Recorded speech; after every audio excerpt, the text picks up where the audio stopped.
Aujourd'hui, vous êtes guinéen du côté de la Côte d'Ivoire. Je le rappelle, vous êtes récemment récipiendaire du trophée Katala 224 catégorie entrepreneur social. Déjà, comment ça se passe du côté de la Côte d'Ivoire et dans quel secteur d'activité vous évoluez là-bas? Tout d'abord, je suis Diallo Mamadou Lamine, ancien président des élèves et étudiants guinéens en Côte d'Ivoire. Je suis membre des conseils des Guinéens à l'étranger, comme vous avez dit au départ. Nous vivons en Côte d'Ivoire. Moi, c'est la toute première fois de venir à Conakry. Et je suis venu pour Bapa Oumar, pour le spectacle de Bapa Oumar. D'accord. Voilà, donc de ce qui est en Côte d'Ivoire, tout se passe très bien avec la communauté guinéenne. Et vous avez choisi quel secteur d'activité là-bas en tant qu'entrepreneur? Moi, je suis dans le domaine de café, disons. Voilà, parce que ça me permet de réunir autour de moi, beaucoup de jeunes autour de moi. Voilà, disons que je fais beaucoup de choses. Je suis aussi dans le transport. D'accord. Oui. Et ça se passe bien du côté de la Côte d'Ivoire. Comment ça se passe? Parce que lors de nos échanges, vous m'expliquez que souvent en Côte d'Ivoire, les jeunes ont du mal à s'intégrer quand ils viennent nouvellement. Comment vous créez des conditions favorables pour ces jeunes-là qui viennent en Côte d'Ivoire, qui n'ont personne, qui n'ont pas de repères? Voilà, vous savez, par exemple, de ce qui est Katala 224, cette année, Katala a décidé de déposer ses valises en Côte d'Ivoire pour la 7e édition. C'était le 28 octobre, je pense. C'était le 28 octobre. Au départ, nous étions 19 nominés. Voilà. Et enfin, 7 lauréats. Donc, j'ai été distingué catégorie sociale. Entrepreneur social. Non, catégorie sociale. D'accord. Pourquoi déjà on vous a décerné ce prix? Pourquoi catégorie sociale? Qu'est-ce qui a prévalu? Quelle action vous avez posée qui a fait qu'on s'est dit, écoutez, on va lui donner ce prix-là?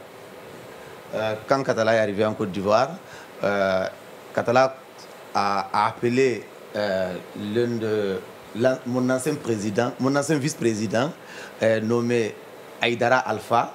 Ensuite, Alpha m'a contacté, je suis allé rencontrer. Katala est venu me voir chez moi.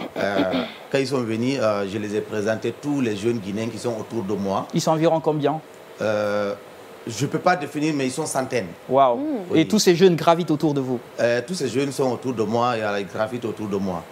Au départ, tout a commencé par, je ne sais pas si vous connaissez un peu, à Conakry, j'ai vu les vendeurs de café, le chariot. Oui. Parce que moi, quand j'étais étudiant, je me débrouille avec, voilà, pour pouvoir parfois payer mes études et autres. Donc, à la longue, j'ai constaté, je suis à un carrefour à Abidjan où tout le monde vient chez moi.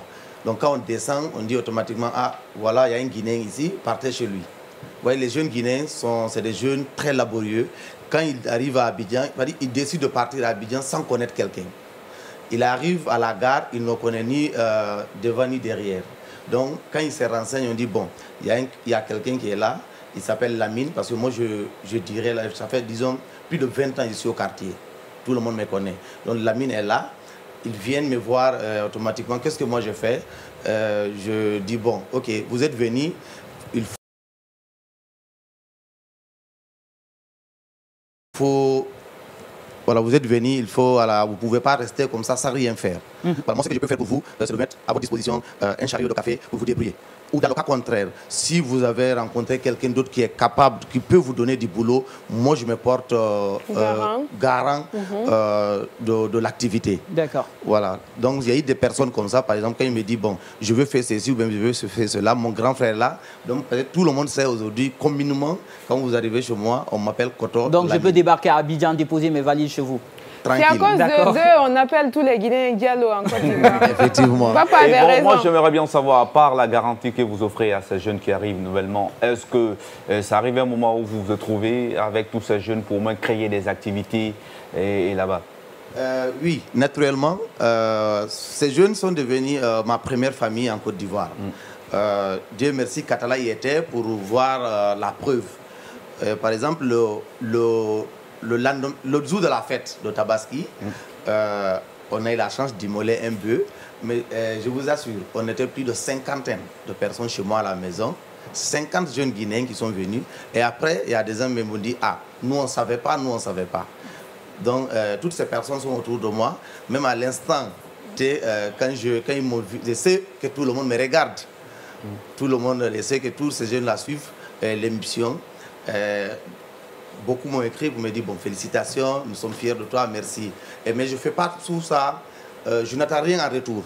Parce que je ne pouvais jamais imaginer que Katala allait débarquer chez moi pour me récompenser.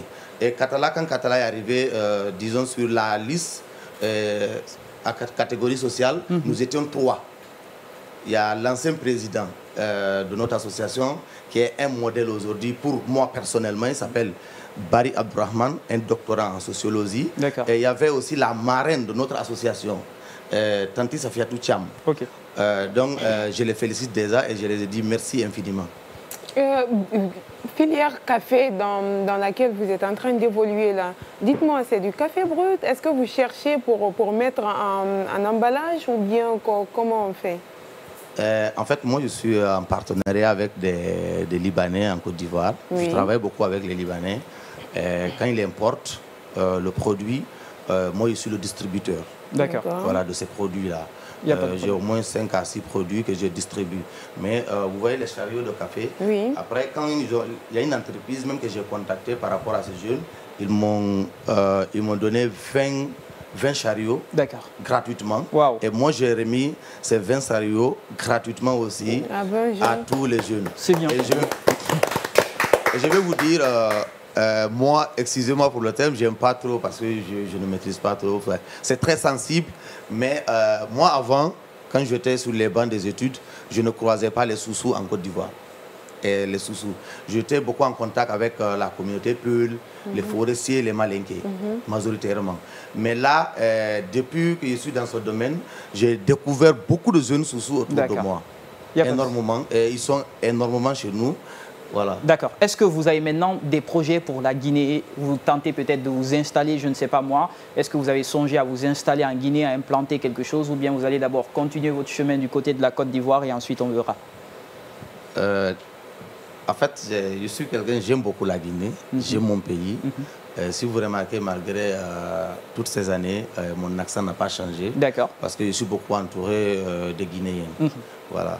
J'ai eu la chance de rencontrer plusieurs personnes en Côte d'Ivoire. Mais pour le moment, revenir m'installer en Guinée, c'est pas le projet pour le moment. Pour l'instant, ce n'est pas le projet. Pour l'instant, ça ne fait pas partie de mes projets. Il n'y a pas de problème. Mot de la fin, un appel à lancer, vous avez les caméras.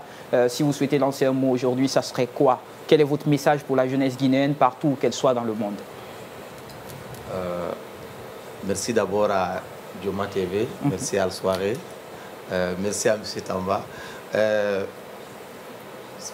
Mon message pour la jeunesse guinéenne, c'est de continuer à travailler, de continuer à espérer. Moi, je suis venu à Conakry, je ne pouvais pas imaginer que Conakry était comme ça. Mais, Conakry est comment?